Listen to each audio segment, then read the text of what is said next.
Eh bien, bonjour à tous, j'espère que vous allez bien. Moi, ça super. Aujourd'hui, on va parler des termes crypto-monnaies. Ça va grandement vous aider, par exemple, si vous parlez, je ne sais pas, dans des forums, dans des groupes, peu importe au niveau des crypto-monnaies, mais aussi dans mes vidéos, on peut utiliser certains termes de ces crypto-monnaies. Ça va vous aider au quotidien, en fait. On va parler de l'ATH, All-Time High, le prix le plus haut jamais atteint.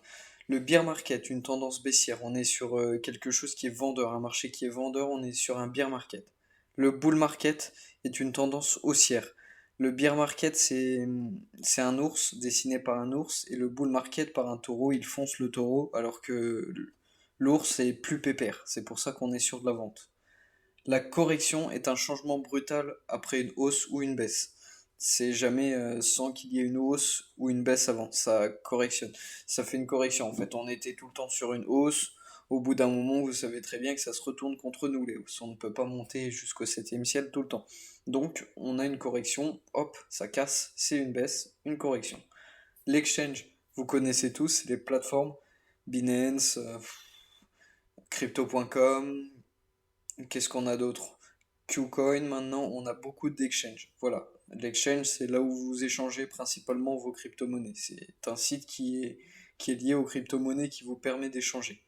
Les monnaies fiat, c'est géré par une banque centrale et c'est une monnaie type dollar, euro. Voilà, c'est géré par une banque centrale. Une monnaie fiat comme l'euro, n'importe laquelle, est une monnaie fiat. Le hold est égal au hold. Tenir sa position, c'est quand vous gardez votre crypto-monnaie pendant un long moment, vous holdez votre position, et du coup on utilise ce terme pour vous dire que vous stackez vos crypto-monnaies pendant un long moment. Le market cap, c'est la valeur masse monétaire d'une crypto-monnaie. Pour l'avoir, il suffit de faire le nombre de tokens en circulation multiplié par le prix, le cours à l'instant T. Et vous aurez le market cap. Un pump and dump, c'est une manipulation du marché. Par exemple, vous pumpez direct une crypto-monnaie, vous ne savez pas pourquoi elle a pumpé direct, par exemple par un tweet, n'importe quelle autre personnalité. C'est souvent lié à une personnalité qui fait quelque chose pour que la crypto-monnaie décolle. Et après, forcément, on est sur du dump parce que cette personne a pris ses valeurs, en fait, elle a pris son bénéfice, et forcément, il y a des gens qui suivent et se retournent au départ. On a fait un pump et dump. On peut voir un pump and dump assez récent. Bon, je vais peut-être me faire taper un peu sur les doigts, mais le Dogecoin est un pump and dump.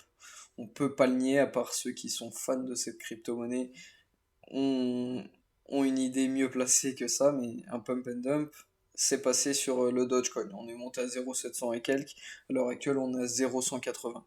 On a vraiment vécu un pump and dump. Les wall, du coup les baleines, c'est ceux qui ont les gros capitals, les gros portefeuilles, c'est eux qui gèrent un peu la danse. Par exemple, si vous savez qu'il y a un whale, une baleine qui est en train d'enlever ses fonds, vous savez que la crypto-monnaie va probablement baisser. Forcément, parce qu'elle a un grand impact. Plus vous avez des crypto-monnaies, plus vous aurez un impact. Si vous êtes un petit portefeuille, forcément vous n'avez pas d'impact, donc forcément ça ne se ressent pas sur les cours. Voilà, j'espère que ce petit vocabulaire vous aura plu. Désolé pour mon accent anglais qui est probablement pitoyable. N'hésitez pas à commenter, à liker et à vous abonner si mon contenu vous plaît, et je vous dis à la prochaine.